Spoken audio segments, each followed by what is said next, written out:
Hello দর্শক বন্ধুরা, সবাই কেমন আছেন? জুয়েল ইলেকট্রনিক্স অ্যান্ড সাউন্ডের পক্ষ থেকে নতুন আরো একটি ভিডিওতে আপনাদেরকে স্বাগত। বন্ধুরা, এটা কি রে বাবা, এটা কি অস্থির একটা মাল ভাই। আমি দেখে তো পুরো এটা আজকে খেয়ে গেছি, খুব ভালো লাগছে আমার। দেখেন এটা কি সেটা বলতেছি। এটা একটা তো ভোল্টেজ পাওয়ার সাপ্লাই, হ্যাঁ, একটা ক্যাসিং।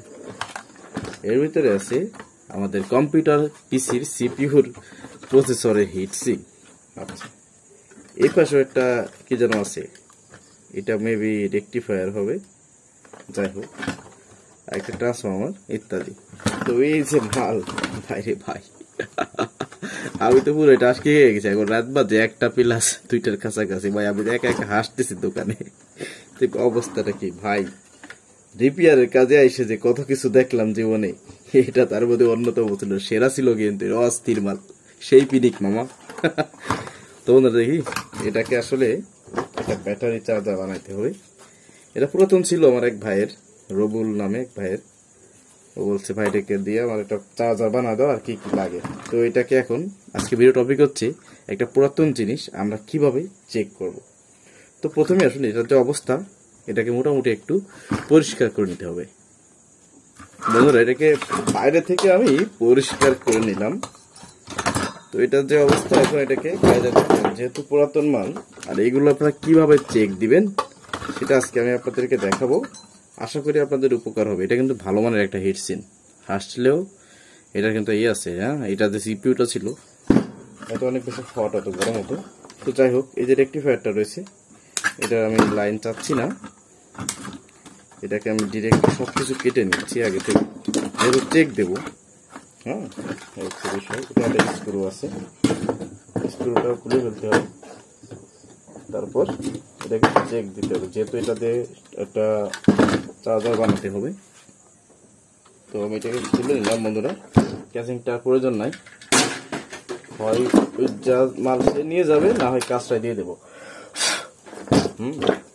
তো যাই হোক, এখন কথা হচ্ছে ইয়ার কি ফাজলামতে বাদ, কাজের মধ্যে একটু মজা না থাকলে হয় না, ঘুম ঘুম আসে। এ হচ্ছে ট্রান্সফরমার, এটা কত ভোল্ট কি দেখে আমি কিচ্ছু জানি না। এখন কি করতে হবে, এটা চেক দিতে হবে। তো যেহেতু এই পাশে এসি কট লাগানো আছে, যেহেতু পুরাতন মাল, সেহেতু একটা সিরিজ বোর্ড নিতে হবে। সিরিজ আপনারা 100, 200, 60, 10 যা নেবেন। তবে আমি 60 ওয়াট দিয়ে 40 ওয়াট দিয়ে চেক করবো। 40 ওয়াটের লাইন দিলাম, কোনো প্রকার সিরিজ বাল্ব নেই। আগে দেখি বডি কারেন্ট আছে না, নেই। আউটপুট কারেন্ট আছে না, তাও নেই। তাহলে বিশ্বাস করে হাত দেওয়া যায়, মনে হয় কিছু বলবে না। এখন এটাকে একটু আউটপুট দেখতে হবে মিটারে মাপার আগে, ফায়ার দিয়ে। বাবা মাশাআল্লাহ, এতে আউটপুট দিচ্ছে। হ্যাঁ, ব্যাস। তো দেখি এটাতে 12 ভোল্ট চার্জার হয় কিনা। আসলে এগুলো এখন শেয়ার করতেছি কেন, অনেক সময় এরকম কেস ঘটে, এরকম হয়। হ্যাঁ, তো কি কোনটাতে কি করবেন আপনাদের অনেকে মাথায় আসতে নাও পারে, যারা কম জানেন। তো আমি এখানে মিটারের এসিতে 20 ভোল্ট নিয়েছি।